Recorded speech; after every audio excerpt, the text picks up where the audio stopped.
Happy birthday, Cuz. Happy birthday. No, ain't no party like a Diddy party, so. Yeah, that's what's up. He's dressing like, he dressing the same he dressing like Diddy? Hugged up with Diddy? They had a recording of Meek and Diddy making love? Ew. I don't know if it was love. Okay, you have it? Let's hear it. What? Yo, wait a minute.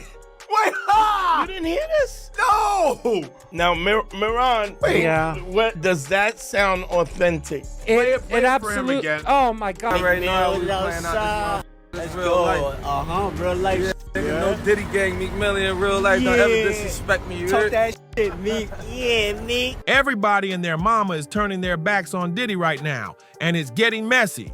People who used to stand by him, defend him, party with him, are now nowhere to be found.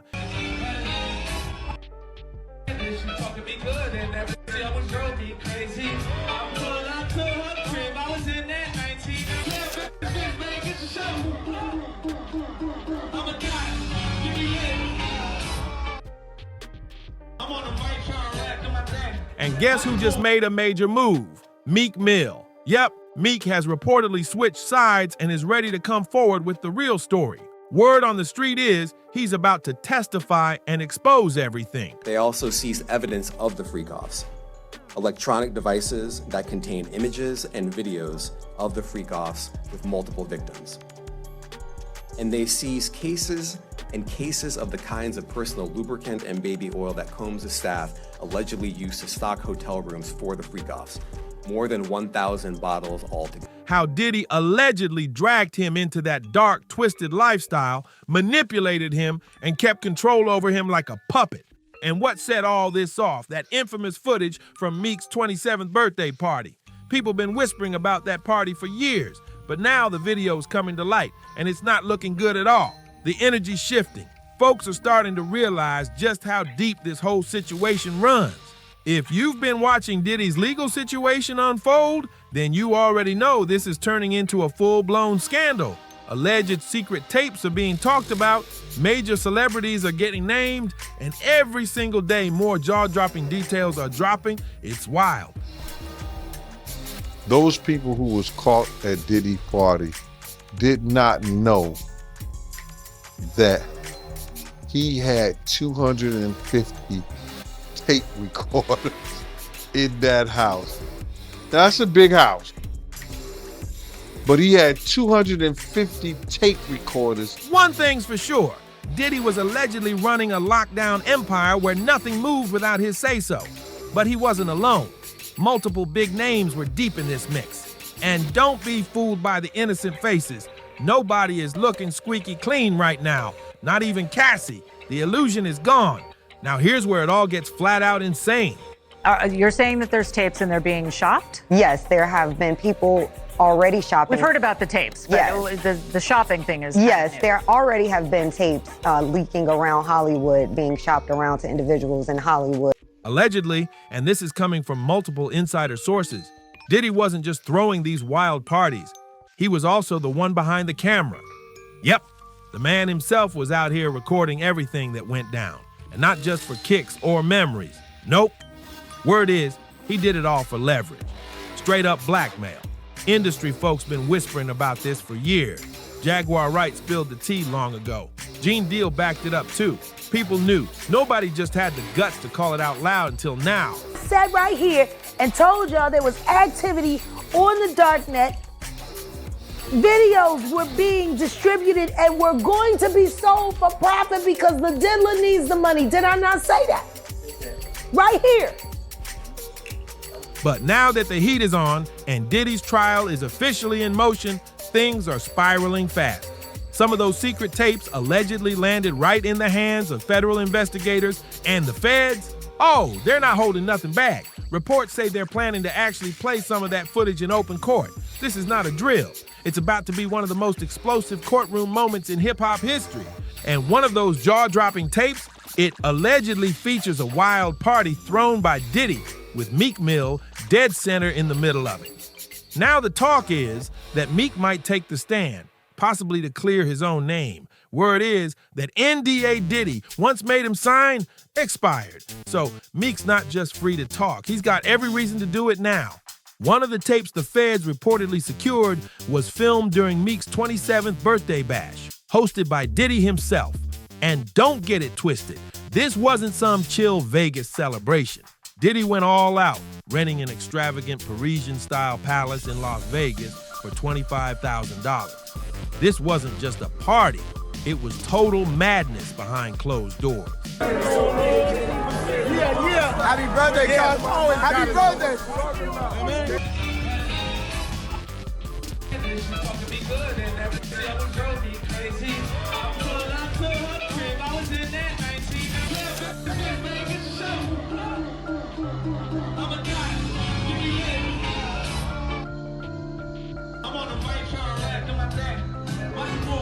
This wild party didn't just happen out of nowhere.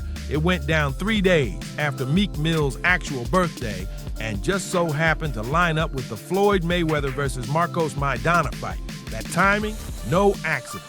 It guaranteed the night would be crawling with A-listers, industry names, and some folks you'd never expect to see in the same room.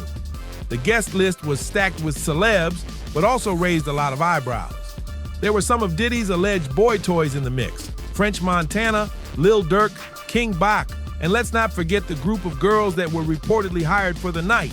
It was clear Diddy wasn't leaving anything to chance. Every single detail of the party was calculated, from the lingerie-clad dancers twirling around to a wild naked sushi setup that had jaws dropping right in the middle of it all.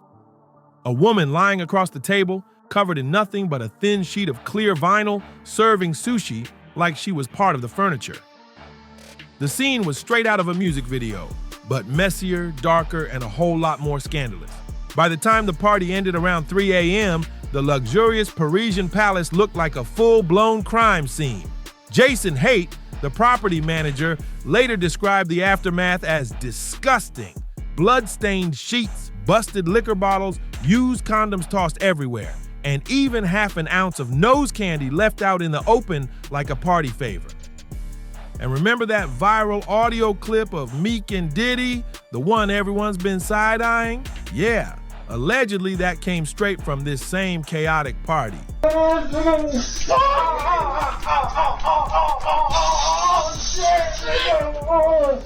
And get this, rumors claim Meek was used and pushed so far that night by Diddy, he almost ended up hospitalized. Audio that they put out was real. Yeah, that was real. Nicki put that out there.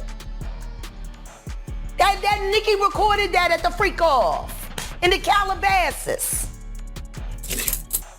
She been waiting to drop that shit with Meek. She just wasn't gonna tell nobody it was Diddy. But now that Diddy out there, why not? So then who's the guy who's claiming he recorded it? Oh, somebody that got paid? You do anything, we got this on you. That's the kind of pressure folks say was being thrown around. And when that alleged audio hit the internet, social media exploded like a bomb went off. People were shocked, confused, and ready to pick sides. Meek Mill didn't waste a single second. He came back swinging hard, jumped straight on X, formerly Twitter, and denied it all. Said the audio was fake, AI generated, and that bots were being used to tear down his name. Meek Mill had his Amazon account connected to his Twitter. The man on there buying dildos and it's getting posted to his Twitter account. I just purchased this 10-inch dildo. He posted, "My voice is so powerful as a black man from the ghetto worldwide. They want it gone. I'm a real king, straight out the trenches, under control of no human. They learned how to damage. Can't stop us. Of brands from bots and campaigns like politicians." Powerful words, no doubt. But not everyone was buying what Meek was selling. The streets were talking, and a lot of people still had questions. Let's keep it real. Meek and Diddy were tight, like real tight. Matching outfits, jet-setting vacations, and always popping up together. The vibe, too close for it to just be business. That's when the rumors hit overdrive. Some folks started pointing fingers at Diddy's own bodyguard, saying he might have been the one who leaked that audio. But then, bam! Jaguar Wright jumped in and stirred the pot even more. She didn't just echo the conspiracy. She took it a step further and put the spotlight on Nicki Minaj, Meek's ex. Yeah, she suggested Nicki might have been involved in leaking that clip, said she had a motive and the reach to pull it off. But that's not a diss. Meek likes being brought up in that song. I don't know why you lowering his thing. You think you're doing him a favor. He's very, very happy being mentioned, I'm pretty sure. Yeah? Yeah. And with all that noise around the audio, folks started asking the real question, was it even fake at all? Or did someone just let the truth slip? At first, folks brushed Jaguar Wright off like she was just stirring drama again. But then, Nicki Minaj dropped a line on a podcast that made everyone stop and think. With a calm voice and a slick smile, she casually said, "Meek loves controversy." Just like that, the whole conversation flipped.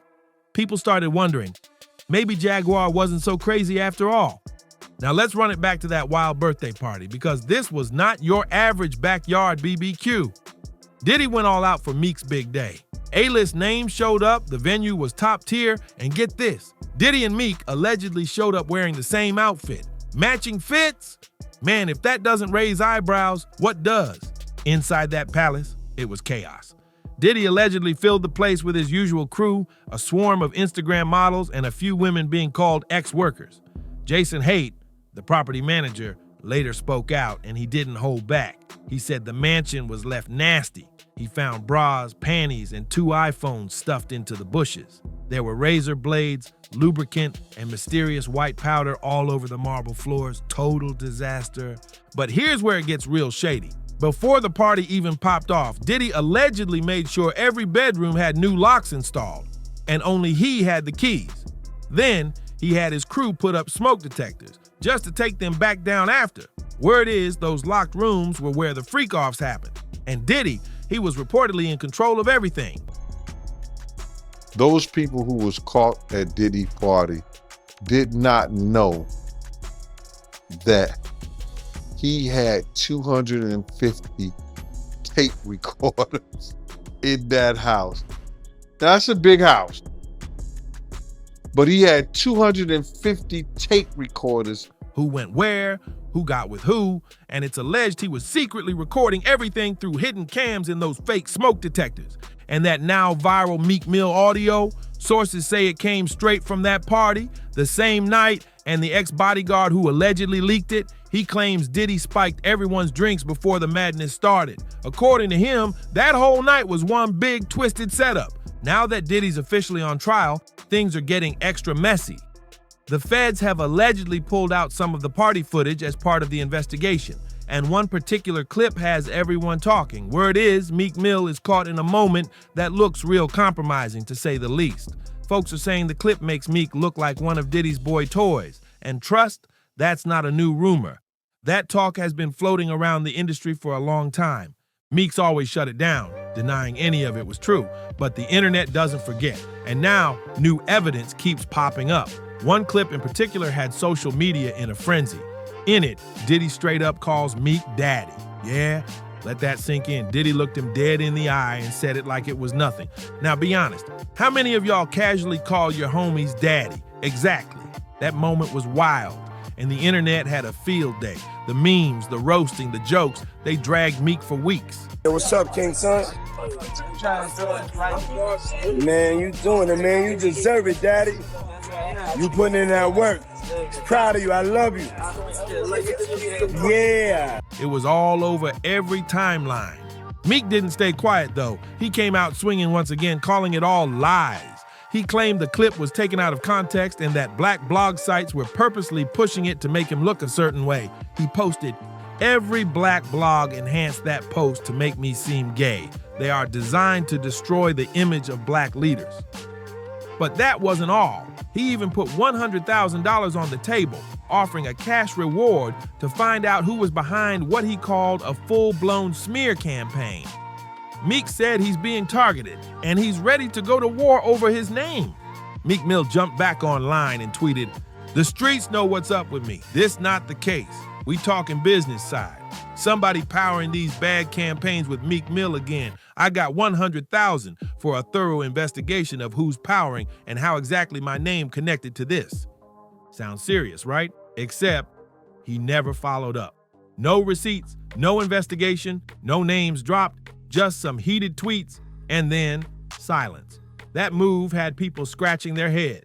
Because if it's really fake, if it's really lies, why not clear your name for real? Why drop a 100K flex and then vanish when it's time to back it up? And just when things started to cool off, boom, DJ Academics came through and lit the fire again. He dropped a bomb, saying Meek's name might have come up in the lawsuit filed by Rodney Lil Rod Jones. That's the same dude suing Diddy. And here's the twist. Lil Rod's legal docs mention a Philly rapper who dated Nicki Minaj. Now, be honest, how many Philly rappers dated Nicki? That sounds like Meek. Clear as day. The timeline, the details, everything lines up too perfect to ignore. Fans started connecting the dots, and the pressure dialed up big time. Then came the biggest shock. Word on the street is Meek's flipping. Yep, the same Meek who's been pushing back on all the rumors might now be ready to talk. The viral audio, the boy toy whispers, that freak-off birthday party at the Parisian Palace, it's all circling right back to him. One user put it plain, Meek was a willing participant. Rap is finished after this. Another added, did Diddy really use that man on his birthday? I bet Meek Mill hates birthdays now, for real. The internet is dragging and the takes keep getting hotter. Some folks are saying Meek was grown, able, and down for whatever, chasing the fame, the power, and the flashy lifestyle. They claim everyone at those parties knew what time it was. But now that the cameras are being exposed and the tapes are landing in federal hands, they're all trying to cry foul. As one person bluntly said, you sold yourself for what you thought was fame. All you got was game. That turned you into flame. Harsh? Definitely. But the real debate now is, was Meek Mill truly a victim in this twisted empire, or was he a full-blown participant from the jump? And if the feds really got more tapes, and let's be real, it's looking like they do, who's going to be the next name dropped? The next voice caught on audio? The next face seen in a wild clip? The streets are buzzing, and the answers are coming in fast. So now we gotta ask you, what do you think? Was Meek caught in something he couldn't control, or was he part of the freaky chaos from day one? Drop your thoughts in the comments. Smash that like button if this episode blew your mind. Make sure you subscribe because we're not done yet. This story is just heating up. And yo, click that next video to dive even deeper into the wildest drama surrounding your favorite celebs. You don't want to miss what's coming next. See you in the next one.